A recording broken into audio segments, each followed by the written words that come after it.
அப்ப இந்த இடத்துல கர்த்தர் என்ன சொல்ல விரும்புறார் தெரியுமா? இந்த யோவான் யார் தெரியுமா?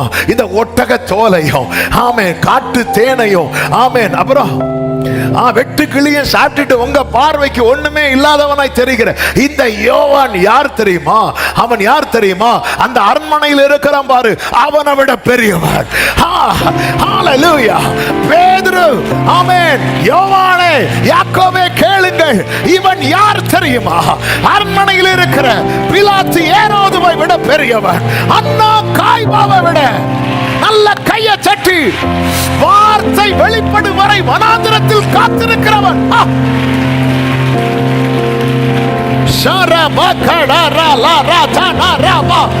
உன்னை குறித்த தேவனுடைய பார்வையை ஆவியானவர் பேசிக் கொண்டிருக்கிறார். உன்னை குறித்த தேவனுடைய பார்வையை. ஹalleluya. இதைதான் இயேசு சொல்லுவார். மத்தேயு சுவிசேஷம் 11வது அதிகாரம் அதனுடைய 7 முதல் நீங்க படிச்சீங்கன்னா தெரியும். அவர்கள் போன பின்பு இயேசு யோவானை குறித்து ஜனங்களுக்கு சொன்னது என்னவென்றால், எதை பார்க்க வனாந்திரத்திற்கு போனீர்கள்? காற்றில் அசையும் நாணலையா? ஆமென். எப்படிங்க உங்களுக்கு யோவான் ஸ்நானன் வெளிப்படுது வரைக்கும் அவன் எப்படி திரும்ப உங்களுக்கு தெரிஞ்சா? காற்றில் அசையும் நாணலாய் தான் தெரிந்தான். எதை பார்க்க போனீங்க? வனாந்திரத்திலிருந்து வனாந்திரம், துக்கத்தின் மேல துக்கம், கஷ்டத்தின் மேல கஷ்டம். இந்த பிரச்சனையில இவன் அவுட் ஆயிடுவான், இதுல இவன் இல்லாம. எதை பார்க்க போனீங்க? காற்றில் அசையும் நாணலையா? எதை பார்க்க போனீர்கள்? மெல்லிய வஸ்திரம் தரித்த மனுஷனையா? அப்படிப்பட்டவங்க எங்க இருக்கிறாங்க? மாளிகையில இருக்கிறாங்களே. எதை பார்க்க போனீங்க?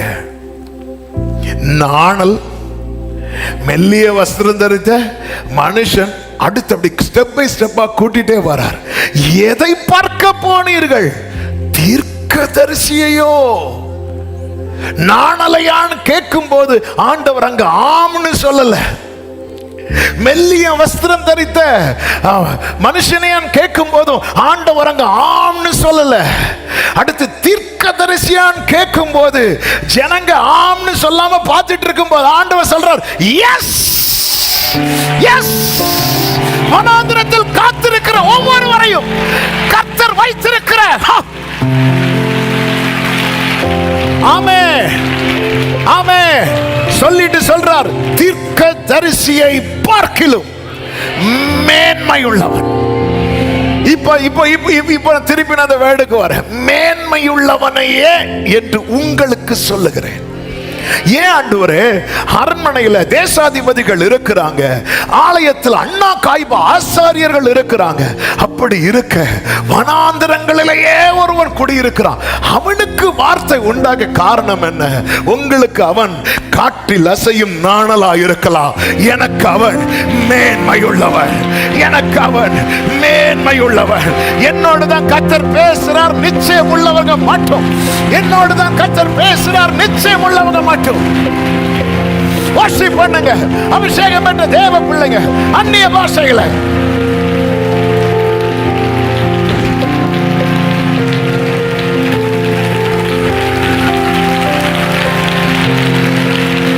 ஹalleluya. உலகம் உங்களை காற்றில் அசையும் நாணலாய் பார்க்கிறது, பரலோகம் உங்களை மேன்மையாய் பார்க்கிறது. இத்தனை பேர் இருக்கிற இடத்துல உன்னை தேடி வார்த்தை வருகிறது என்றால் உலகம் உன்னை ஆமென் ஆமென் காற்றில் அசையும் நாணலாய் பார்க்கும் போது ஹalleluya. தூக்கி எறியப்பட்ட என்னை வேண்டும் என்று சொல்லி சேர்த்து கொண்ட ஹalleluya ஹalleluya. எதை பார்க்க போனீர்கள்? எதை பார்க்க? உங்களை இன்னைக்கு எல்லாரும் எப்படி பார்த்துட்டு இருக்கிறாங்க? காற்றில் அசைய நாணலா? இல்ல. ஆமா, காற்றில் அசைய நாணல் என்னைக்கும் இல்லாம இருக்கும். அவர் நியாயத்திற்கு ஜெயம் கிடைக்க பண்ணும் வரைக்கும் நெறிந்த நாணலையா உடரபா லபா கரபா சந்தரா ரீமா கடரபா வர்ஷிப் பண்ணுங்க. ஓ ஏதோ இந்த வார்த்தை ஏதோ உள்ள பண்ணிட்டே இருக்கு. எஸ் எஸ், அவன் மேன்மையானவர். யாருக்கு வார்த்தை வெளிப்படுகிறதோ அவன் மேன்மையானவர். ஹalleluya. அடுத்து சொல்றாரு ஆமென். 10வது வசனத்துல, அது எப்படி எனில், இதோ நான் என் தூதனை உமக்கு முன்பாக அனுப்புகிறேன், அவன் உமக்கு முன்னே போய் உமது வழியை ஆயத்தம் பண்ணுவான் என்று எழுதிய வாக்கியத்தால் குறிக்கப்பட்டவன். எல்லாரும் இந்த வேர்ட் சொல்லுங்க பார்க்கலாம். குறிக்கப்பட்டவன். சத்தமா ஆமென் சொல்லுங்க. குறிக்கப்பட்டவன். கர்த்தர் ஏற்கனவே முன்குறிச்சிட்டாரு. இந்த வனாந்தரம் என்பது சடன் பிளான் அல்ல, அது குறிக்கப்பட்டவன். இங்கே உனக்கு வார்த்தை.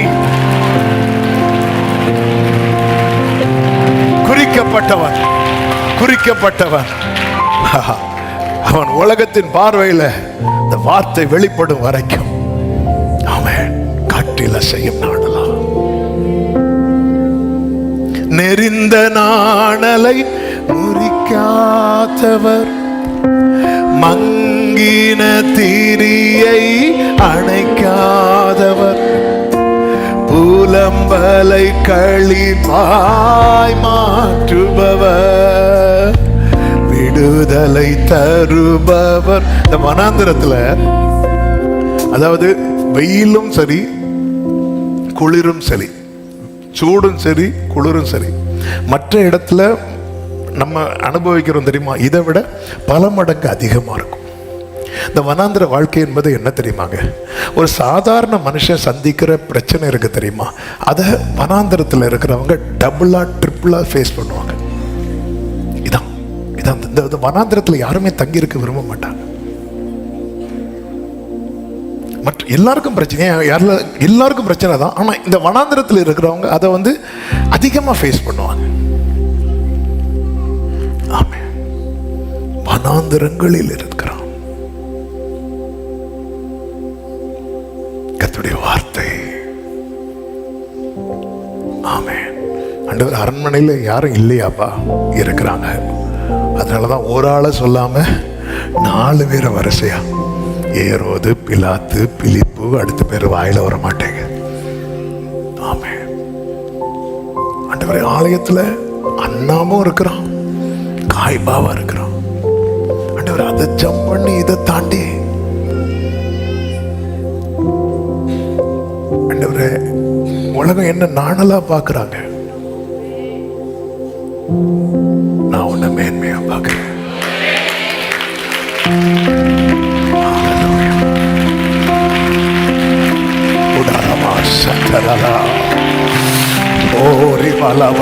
நன்றி செலுத்துங்க ஆண்டவருக்கு, நன்றி செலுத்துங்க. நன்றி ஆண்டவரே. என்ன நடந்தாலும்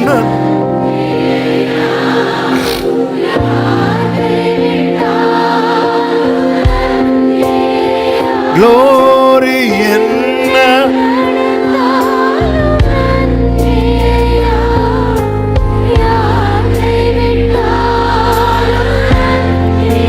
ஹalleluya. நன்றி நன்றி உமக்கு தானே. ஆமென் ஆமென். ஆண்டவர் அவர் மறந்து போகிறதற்கு அவர் மனுஷனே கிடையாது. அவர் மறக்கவே மாட்டார். வனாந்திரங்களிலே, அதன் அர்த்தம் என்ன, இஸ்ரவேலுக்கு தன்னை காண்பிக்கும் வரைக்கும் வனாந்திரத்திலே கர்த்தருடைய வார்த்தை அவனுக்கு உண்டாயிற்று. அப்போ இவனை உலகத்துக்கு எதுதான் காட்ட போகுது தெரியுமா, வார்த்தை தான். ஆமே. வனாந்திரம், நீ உன்னை யாருன்னு, நான் என்னை காட்ட முடியாது யாரு. ஆனா இந்த வனாந்திரத்தில் இருக்கிற என்ன, அவருடைய வார்த்தை யாருன்னு காட்டும். ஹalleluya. சிறு பிள்ளை, நான் சிறு பிள்ளையா இருக்கிறேன் என்று சொல்லிக் கொண்டிருந்த எரேமியாவை அவருடைய வார்த்தை தீர்க்கதரிசி என்று காட்டினது. ஹalleluya.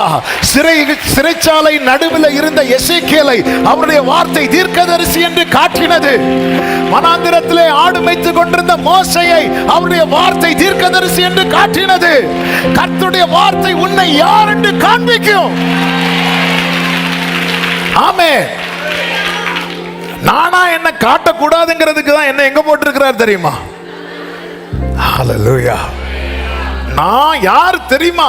தெரியாது, தெரியாது. ஹalleluya. இந்த வார்த்தை உண்டான பிற்பாடுதான் இந்த யோவான் யார் என்பதே யோவானு தெரியும். யோவானு தெரியும். அவங்கள பொறுத்த வரைக்கும் ஃபர்ஸ்ட் பார்த்தது என்ன தெரியுமா? இவன் காற்றில் அசையும் இந்த பிள்ளை எப்படியோ. அடுத்து தெரிஞ்சது என்ன தெரியுமா? ஏதோ ஒரு மெல்லிய வஸ்திரம் தரித்திருந்தவன், ஏதோ வித்தியாசமான வஸ்திரம். ஆமே, உங்களுக்கு வித்தியாசமான வஸ்திரம் பார்க்கணும்னா எங்க போகலாம்? அரண்மனைக்கு போகலாம், கல்யாண வீட்டுக்கு போகலாம். அரண்மனையில் கூட இந்த காலத்துலலாம் வித்தியாசமான வஸ்திரம் பார்க்கணும் எங்கே தான் போகணும்? கல்யாண வீட்டுக்கு போகலாம். எதை பார்க்க போனீங்க? ஸ்டெப் பை ஸ்டெப்பா உங்களுக்கு ஃபர்ஸ்ட் யோவான் யாருன்னு தெரியும். அவன் காட்டில் அசையும் நாணல். அடுத்து என்ன தெரியும்? அவன் ஏதோ வித்தியாசமா ட்ரெஸ் போட்டிருக்கிறான். அதுக்கா காட்டில் அசையும் நாணல், இந்த அடையாளத்துக்கு அவர் அங்க வச்சேன். கேள்விதான் கேட்டார் அவர். அதுக்கு சொல்லவே இல்லை. அவர் அதுக்கு சொல்லவே இல்லை. மெல்லிய வஸ்திரம் தரித்த மனுஷனையா கேள்விதான் கேட்டார். சொல்லல. பரலோகம் எஸ் சொல்ற ஒரு காரியம் இருக்கிறது. அதுதான் உன்னுடைய ஃபியூச்சர். ஆமே, உனக்கு முன்னாக வருகிற கேள்விக்கெல்லாம் பரலோகம் எஸ் சொல்லாது. ஆமேன் சொல்லுங்க பார்க்கலாம்.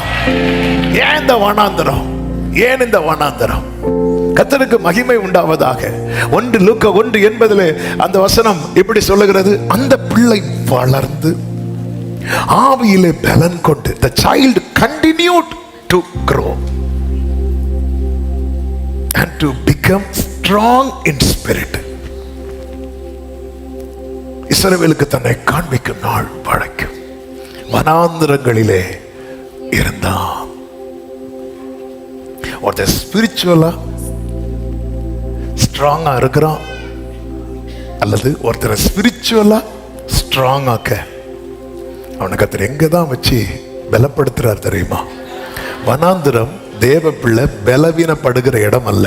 வனாந்திரம் தேவ பிள்ளை பலப்படுகிற இடம். ஆமென் சொல்லுங்க. அல்லேலூயா. இஸ்ரவேலர்கள் 2 டைப்பா இருந்தாங்க. ஒரு டீம் பலவீனப்பட்டாங்க ஃபெய்த்ல. ஆனா இன்னொருத்தன் பாருங்க, வனாந்திரத்துல தான் இருந்தான். அவன் சொல்றான், எனக்கு அன்னைக்கு இருந்த பலன் இன்னைக்கு இருக்கு. ஏன்னா கர்த்தர் என் கூட இருக்கிறான். என்னை கேட்டுக்கொண்டிருக்கிற அன்பு சகோதரா சகோதரி, ஸ்பிரிச்சுவலா ஆவியில பலன் சொல்லும்போது உள்ளான நிலையில, நம்முடைய சிந்தையில, நம்முடைய நினைவுகள்ல, நம்ம எடுக்கிற தீர்மானங்கள்ல, நம்ம ஃபேஸ் பண்ற காரியம் எல்லாத்துலயும் நம்ம பலப்பட அந்த பிள்ளை வளர்ந்தது. ஆமென். சிம்பிளா சொல்லணும்னா, இவன் வனாந்திரத்துக்குள்ள என்றாகும் போது யோவானாக என்றாகிறான். வனாந்திரத்திலிருந்து வெளியே வரும்போது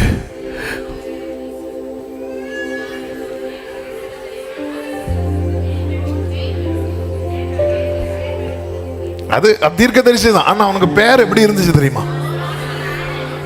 யோவான் ஸ்நானனாக. நீ வனாந்திரத்துக்குள்ள போகும்போது காற்றில் அசையும் நாணல் தான் ஜான் உள்ள என்றாகிறான். ஆனா கர்த்தர் அவனை வெளியே கொண்டு வரும்போது ஜான் தி பேப்டிஸ்ட். உன்னை குறித்த தேவ சித்தம் அங்கே உறுதியாக்கப்பட்டு வெளியே வருவாய். அவன் யோவானா உள்ள என்றாகிறான். அவன் வெளியே வரும்போது யார் தெரியுமா? யோவான் ஸ்நானன். ஹalleluya. ஆமென் சொல்லுங்க பார்க்கலாம். மோசே வந்து என் கையினால தேவன் இஸ்ரவேலை ரட்சிப்பார் என்று நம்பி என்ன பண்ணுவான் தெரியுமா? நியாயம் பண்ணுவான். ஜனங்கள்லாம் கேட்டாங்க, அவன் எப்படி மோசேக்கு நியாயமே என்ன தெரியுமா? ஆமே, இந்த ரிப்பேர்லாம் கிடையாது. ஆமா, கொஞ்சம் சிலரும் பார்த்தீங்களா, கொஞ்சம் வளைஞ்சாலே தூக்கி போட்டுருவாரு. ஆமா, ரிப்பேர்லாம் கிடையாது, ஒரே அடி முடிஞ்சு. இதான் நான் ஆண்டவர் பார்த்தார். இவனை நான் யாராதான் ஒன்ன எங்களுக்கு தலைவனா ஏற்படுத்தினது யார்? இப்ப மோசே டீல் பண்ண வாராருனாலே சகோதரர்களுக்குள்ளே பயம் வந்துட்டு. சும்மா விளையாட்டுக்கு தான் இப்படி தட்டினேன். சில சொல்லுவாங்க தெரியுமா, விளையாட்டுக்கு இப்படி வச்சு 2 பல்லு உடஞ்சு கீழே விழுந்து. இல்லை சில விளையாட்டுக்கு தட்டுறது அப்படிதான் தட்டுவாங்க. சொன்னா சும்மா தான் இப்படி தள்ளி விட்டேன். என்னாச்சு, அவங்களுக்கு காலு முறிஞ்சிட்டு. என்ன பண்ணீங்க? லைட்டா என் புருஷன் இப்படி காலை போகும்போது இப்படி கால் ஒரு சகோதரி சொன்னாங்க, இப்படி பாஸ்டர் சில டைம் இவர் பண்ணதெல்லாம் பார்த்து அப்படி நடந்து போகும்போது அப்படி காலை இடையில விட்டுருவேன் பாஸ்டர். இவ்வளவு தான் உண்டு பாஸ்டர். சில இப்படிப்பட்ட கிருபை பெற்றவங்களா இருக்கிறாங்க, கேர்ஃபுல். அதனால மோசே கிட்ட வாரானாலே, மோசே இங்க யாரையும், ஆனா அந்த ஆண்டவர் பார்த்தா இவனை வேலைக்காக நேரம் 40 வருஷம் எங்க கொண்டு வந்தாரு தெரியுமா? வனாந்திரத்துல கொண்டு வந்து எதை மேய்க்க வச்சாரு தெரியுமா? ஆடை. இனி மோசே யாரா வரணும் தெரியுமா? ஒரு மேய்ப்பனாய், ஒரு தலைவனாய். வனாந்திரம், ஹல்லேலூயா, அது உன்னை அழிப்பதற்கான இடம் அல்ல. உன்னை ஒரு நாள் இந்த வனாந்திரத்திலிருந்து வெளியே கொண்டு வருவோம். கர்த்தருடைய வாய் சொல்லும் புது நாமத்தினாலே இனி நீ எப்சிபா என்றும் பியூலா என்றும் அழைக்கப்படுவாய். சத்தமா ஆமென் சொல்லுங்க பார்க்கலாம். ஆமென். அதாவது இன்னைக்கு இந்த வேர்டெல்லாம் மெசேஜ் எல்லாம் எடுத்துட்டு இன்னைக்கு காலையில ஆண்டவர் வந்து வேத பகுதியை வாசித்துட்டு இருக்கும் போது ஒரு வார்த்தை அப்படி கண்ணில் காண்பித்து தந்தார். ஆவியானவர் எவ்வளவு சூப்பர்ல. இயேசு கிறிஸ்து ஞான ஸ்நானம் பெற்று கரை ஏறின உடனே என்ன சத்தம் வந்துச்சு சொல்லுங்க பார்க்கலாம். லூக்கா 3:22. பரிசுத்த ஆவியானவர் ரூபம் கொண்டு புறாவை போல அவர் மேல இறங்கினார். வானத்திலிருந்து ஒரு சத்தம் உண்டாயி, நீர் என்னுடைய நேசகுமாரன், உம்மில் பிரியமா இருக்கிறேன் என்று உரைத்தது இருக்கு. அடுத்த வசனத்தை பாருங்க. அவர் எப்படி எண்ணப்பட்டார் இருக்கும் தெரியுமா? அவர் யோசேப்பின் குமாரன் என்று எண்ணப்பட்டார். அவர் இன்னும் எப்படி எண்ணப்படல. ஆனா அவர் உண்மையிலே யாரு? பிதாவுடைய குமாரன். ஆனால் அவர் எப்படி எண்ணப்பட்டார்?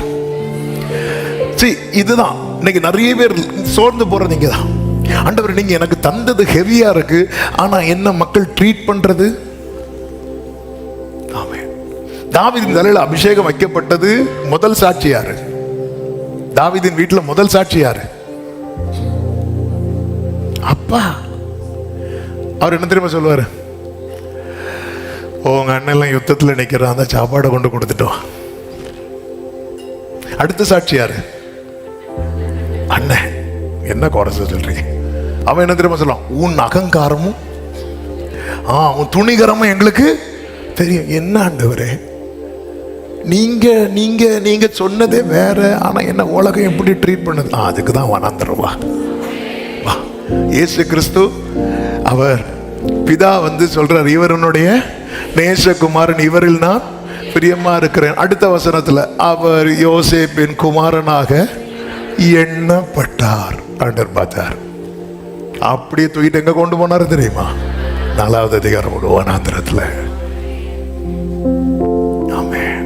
நிறைய நம்மளை சுத்தி நிறைய எண்ணங்கள் இருக்கு பாருங்க, அதெல்லாம் மாற்றுறதுக்கு கர்த்தர் கொண்டு வர. ஆகாதென்று தள்ளின கல் தலைக்கல்லா, அது கர்த்தராலே ஆயிற்று. அது நம்முடைய கண்களுக்கு சத்தமா ஆமென் சொல்லுங்க பார்க்கலாம். இப்ப இயேசு திரும்ப வரா. அதன் பிறகு நீங்க கவனிச்சீங்கன்னா தெரியும், பிலிப்பு நாத்தான் வேலை அழைக்கிறான். இங்க வேத வாக்கியத்துல எழுதி இருக்கிறவரை கண்டோம் அப்படிங்கிறான். ஜீசஸை குறித்து பேசப்படுறதெல்லாம் அதுக்கு பிறகு ரொம்ப பெருசா யோசேப்பின் மகன் மரியாள் மகன்லாம் ரொம்ப பேசப்படல. அதுக்கப்புறம் பேசப்பட்டதெல்லாம் எப்படி தெரியுமா? இவர் மேசியா. இவர் தீர்க்கதரிசிகளில் ஒரு ஜனங்கள் என்ன யார் என்று சொல்லுகிறார்கள் கேட்ட போது ஒருத்தராவது ஒரு சீஷனாவது ஆண்டவரே உம்மை யோசேப்பின் மகன் என்று சொல்லுகிறார்கள் சொன்னாங்களா? சிலர் என்ன சொல்றாங்க? சிலர் எரேமியான்னு சொல்றாங்க, சிலர் யோவான் ஸ்நானன் சொல்றாங்க, சிலர் எலியான்னு சொல்றாங்க, சில தீர்க்கதரிசிகள் ஒருவர் என்று தான் சொல்ற. இப்படிதான் பார்க்க வைக்கிறாரே தவிர எப்படி பார்க்க வைக்கல தெரியுமா? யோசேப்பின் குமாரன் என்று. ஆமே, உன் வாழ்க்கையில தேவன் அனுமதிக்கிற வனாந்தரம் இன்று காற்றில் அசையும் நாணலாய் நீ எண்ணப்படலாம். நாளை அப்படி அல்ல. இவன் தேவனால் குறிக்கப்பட்டவன், இவள் தேவனால் குறிக்கப்பட்டவள். நம்புறவங்க மட்டும்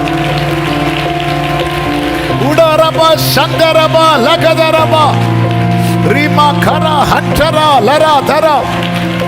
ஆமென், ஹல்லேலூயா. நாத்தான் வந்து சொல்றான், நீர் உன்னதமான தேவனுடைய குமாரன், நீர் இஸ்ரவேலின் ராஜா அப்படிங்கிறான். ஹல்லேலூயா. பேதுரு சொல்றார், ஆண்டவரே நீர் உன்னதமான தேவனுடைய குமாரனாகிய கிறிஸ்து. ஆமென். இவங்க மட்டுமா சொன்னாங்க? அத்தனை பிசாசுகளும் எப்படி அலறி அடித்தது தெரியுமா? உன்னதமான தேவனே, எனக்கும் உமக்கும் என்ன? சுத்தி சுத்தி சுத்தி சுத்தி ஆமென் என்ன கேட்கப்படுகிறது? அது மட்டுமல்ல, வழியில உட்கார்ந்து இருக்கிற ஒருவன், ஆமென், மேசியா எந்த வம்சத்தில் வருவார்? தாவீதின் குமாரனாய் வருவார். எனவே எல்லாரும் எதிர்பார்த்து கொண்டிருக்கும் போது, இவர் யோசேப்பின் குமாரனாய் எண்ணப்பட்டு கொண்டிருக்கும் போது, ஒரு கண்ணு தெரியாதவன் வாயில கர்த்தர் வார்த்தையை வச்சு சொல்ல வைத்தார், தாவீதின் குமாரனே, glory. உன் வாழ்க்கையில தேவன் அனுமதிக்கிற வனாந்திரத்தை குறித்து கலங்கி கொண்டிருக்கிறாயோ, இன்னும் இந்த நாணல் முறியவில்லைன்னு அர்த்தம் என்ன? இந்த வனாந்திரத்திலிருந்து நீ வெளியே வரும்போது, ஆமென், கர்த்தர் என்ன உன் வாழ்க்கையில வைத்திருக்கிறாரோ. ஒரு யோவான் ஸ்நானனாய் வெளியே வருவான் என்றால், ஒரு மோசே ஒரு மேய்ப்பனாய் ஒரு தலைவனாய் வெளியே வருவான் என்றால், என கேட்கிற அன்பு சகோதரா சகோதரி, இதோ நான் உன்னை புடமிட்டேன், இதோ நான் உன்னை புடமிட்டேன், உபத்திரவத்தின் குகையிலே நான் உன்னை தெரிந்து கொண்டேன். ஹல்லேலூயா. என் எதிர்காலம் என்பது நான் நினைத்து வைத்திருப்பதல்ல, என் ஃபியூச்சர் என்பது நான் நினைத்து வைத்திருப்பதல்ல. நான் பிறக்கு முன்னமே என்னை குறித்து தேவ சமூகத்தில் உரைக்கப்பட்ட வார்த்தைகள் இருக்கிறது.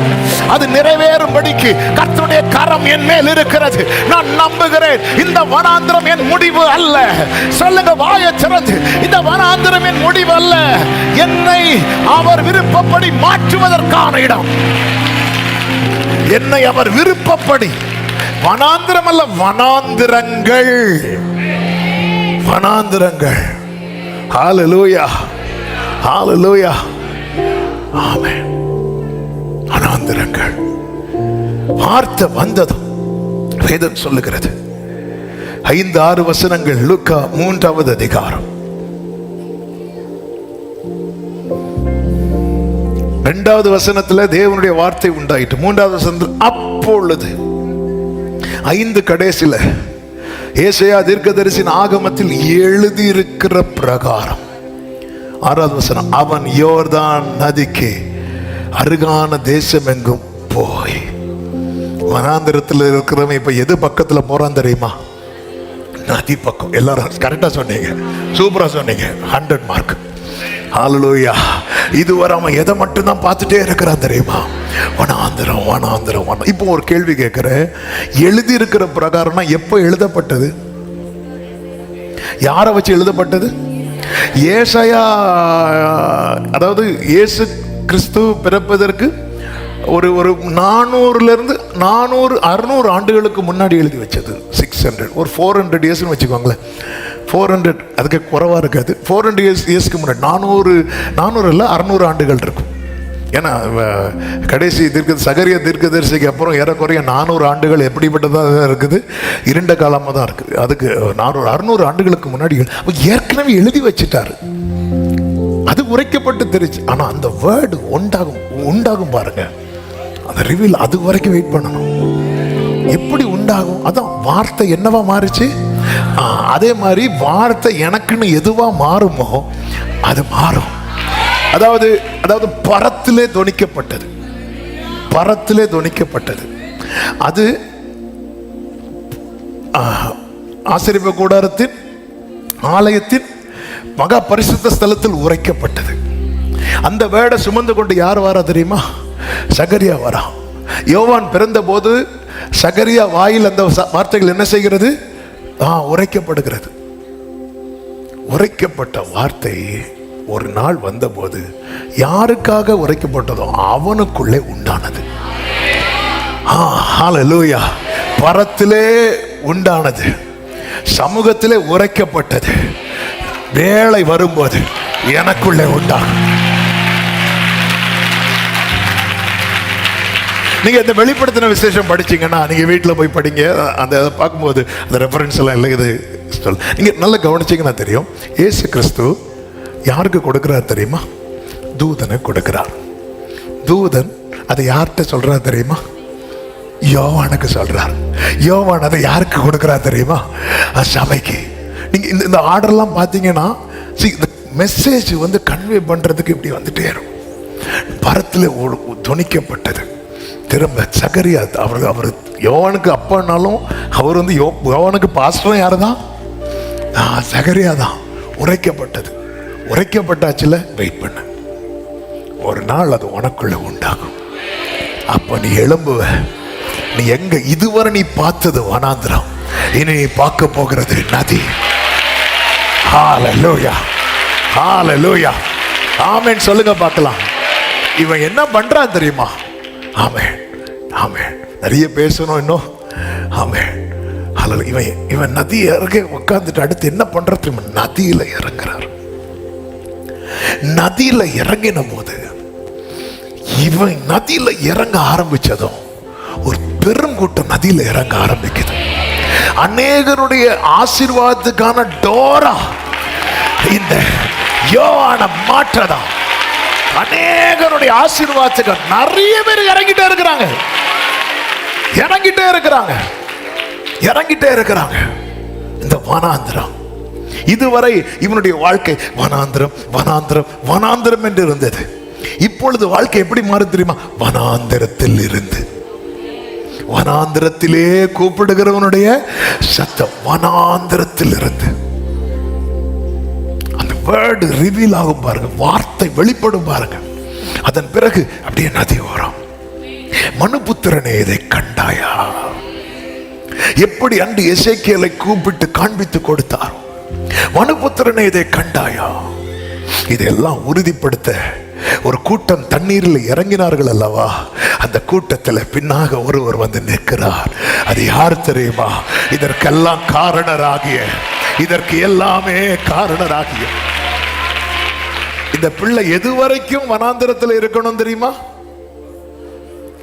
இயேசு வர்றது வரைக்கும், அவருடைய வேலை வர்றது வரைக்கும், அவருடைய டைம். அதான் ஜீசஸ் தான் என் வனாந்திரம். அதான் பாடுவோமே, வனாந்திரமே வாழ்க்கை ஆனாலும் கர்த்தர் கோரி. வனாந்திரமே கோரி கர்த்தரின் பக்கம்